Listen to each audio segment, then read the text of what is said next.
Good morning, Paige. Hello, how are you? Good. It's good to see you up and about. How are you feeling after your last little hospitalization?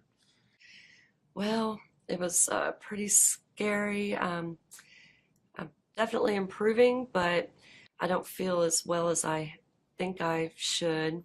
The cough is a lot better, but my breathing is still not what I think it should be right now. So you're still struggling to breathe some. I guess you could call it struggling. When I walk to the mailbox or up the stairs, I get out of breath easily. Exercise tends to make the breathing worse. It does seem so, yes. So you're better, but not quite where you want to be.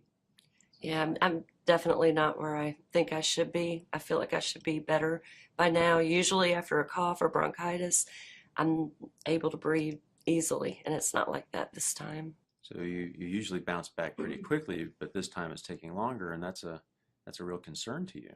It was when I was with you in the hospital, you gave me a little oxygen in the beginning. And I just never thought I would be a person that would have to have oxygen. That was scary too.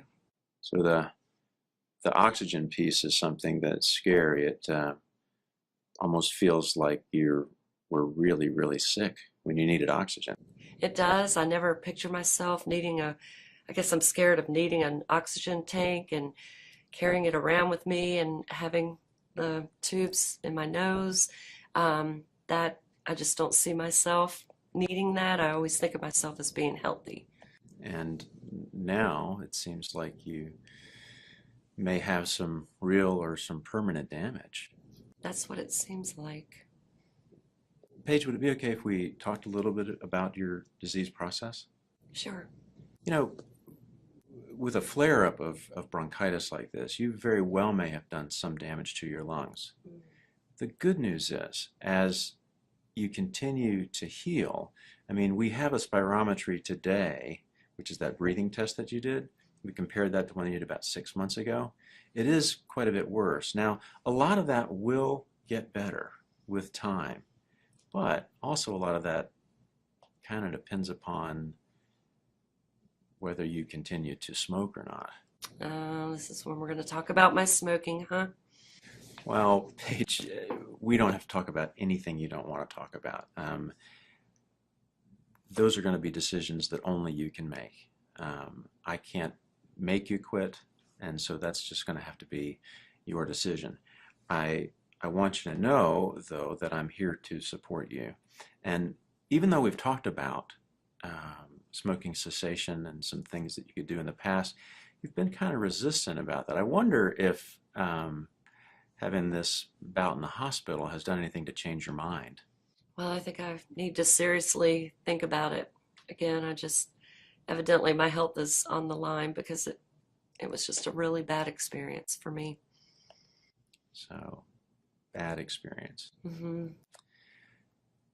So, if we look down the road, maybe 5, 10 years, and you decided not to quit smoking, what do you think that would look like for you? Probably not good. I would see me not being able to breathe at all. And again, just my biggest fear would be needing oxygen every day, all day. That oxygen is a pretty strong motivator for you, isn't it? Yeah. Yeah. Well, so it sounds like if it sounds to me like if you didn't quit smoking, that you feel like your overall health might really be at risk. Yes. Where does that leave you? And I need to start considering it more seriously than I have in the past if I want a different outcome. If it's okay at this point, Paige, that's great. But let's talk about, if it's okay, what's something called a decision balance. So, and it involves four things to think about. It's almost like writing it on a page, but we're going to do it in the air or whatever. Okay. So, um, what are the good things about smoking that you like if you didn't decide to quit? What are some of the negatives about smoking if you didn't decide to quit? And then if you did quit, what would be some of the good things? And then what would be some of the negative things if you did quit? Okay. Um, so tell me, if you would, what are some of the good things about that you like about smoking if you continued to smoke the way you are? Okay. I like the taste. I like how it feels in my throat. I love the social aspect of it. I have smoking friends, I have non-smoking friends, and just when I'm with my friends that smoke, it is just a lot of fun. It's just something we do, as odd as that sounds. Um, and I love it with my coffee first thing in the morning a lot. So some of the good things are the taste, Hmm. particularly with coffee, and how it makes you feel. And then it sounds like there's a big social component to smoking for you. There is. Tell me about then what would be some of the negatives if you continued to smoke and didn't quit. My health, that would be the number one. Things that are negative about smoking, the smell in my clothes, my hair, and that it's a lot of people that I surround myself with, it's not socially acceptable anymore. And that does make me uncomfortable. So some of the negative things would be its impact on your health, Right. the smell, clothes, and so forth. And then there's a lot of kind of social pushback Yes, there is. with cigarette smoking. I see. What else? Well, my husband, Dan, recently stopped smoking and That's right. yeah, That's he's done right. quite well, but now it seems like he's righteous and I'm an addict. And he says things like, you could just do it if you'll just do it. You know what those cigarettes are going to do to you. Why don't you just stop? I tell him I've stopped 100 times and I'll stop when I'm ready. But that's put a strain on things. It does sound like he's concerned about you and concerned about your health and that he loves you. I know it just doesn't feel that way sometimes, but I know that he would be supportive because he wants what's best for me. But on the other hand, it's hard to put up with some of that stuff, and I think it shows a lot of inner strength in you to put up with some of that, even though it's kind of a pain. Well, thank you. I'd like to think so. So, what would be some of the positives, some of the good things about quitting? Based on what you told me here today, even if I have some permanent damage, you encouraged me to believe that if I stop, that I could get better and definitely avoid the oxygen tank. That would be the biggest positive. The second positive was that Dan and I would have a little more peace in our home and get along better. And he would see that I, want to be on the planet. My clothes would smell better, my hair would smell better, my car would smell better. I wouldn't have to worry about, sneaking somewhere when I wanted to smoke and it wasn't socially acceptable in the situation I'm in. So there are a lot of positives. Okay. So, again, on one hand, there are a lot of good things that you enjoy about smoking. And on the other hand, you've given me quite a list of things that if you did quit, there would be a lot of ways that your life would be better. So, where does that leave you now? That I just really need to do this. I need to concentrate on the good things and just be ready to stop. I just need to stop. Sounds like you're pretty committed. Um, so let's talk about a scale then. In terms of being ready to quit, 0 being not ready at all, and 10 being like, yeah, I'm really ready to quit. Where are you on that, do you think? I'm going to say an 8. An 8. Why an 8 and not a 5 or a 6? It all just goes back to this recent event and the fears that I have or where it would be. I'll go back to your 5 to 10 years from now, and that's just not. Not a pretty picture. No, it's not. Tell me some of the things that you are aware of that can help you in this quest.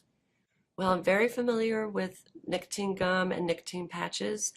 I do wear the patch, and they work very well for me, um, especially at work because I'm not allowed to smoke at work, nor would I want to be smoking at work again with the people that I am with. Um, And I, that's really about all I've ever tried. Or cold turkey, and that just never went well. That never went well for you. Mm-mm. Yeah. Do you know about the NC Quit line? I've heard the commercials on the radio, but I've never looked into it. Would it be okay if we talked about that for a minute? Sure. This is a fantastic program page. They have a lot of information, but the great thing is you can actually have your own personal kind of smoking counselor, and you can call them or you can leave a message with them to call you. But there's a tremendous amount of support there, and that's been a very helpful thing. And the great thing for me is they will actually call me and give me kind of follow-up information on how you're doing. Oh, How does that sound? sounds very intriguing. Sounds like it could be helpful. Yeah, And not just depend on Dan with my journey. yeah. So we just sounds like more support Right. for you. It You would wouldn't be. feel alone in this battle. Right. Yeah. So I heard the nicotine patches and gum, and then possibly the quit line. Anything else that you've heard about or that you might be interested in there? Well, I do know Dan had a quit date. Is that something I have to do? Again, decisions that only you can make, Paige. Okay. But if it's okay, I can tell you a little bit about the research about the quit date. Okay.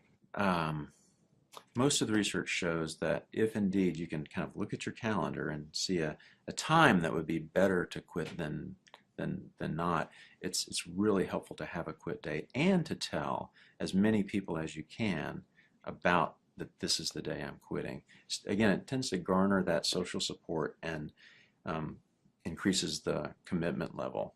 Um, how does that sound? Well, that makes sense. Why it would be better than just today will be the day. Is there any time that would be better for you to get a quit date than another day? We do have some plans coming up, so I think a week from Monday socially would be better. That's the day, a week from Monday. Yes. Would it be okay if our office called you on that day to just, again, give you a little bit more support, let you know that we're with you? Sure.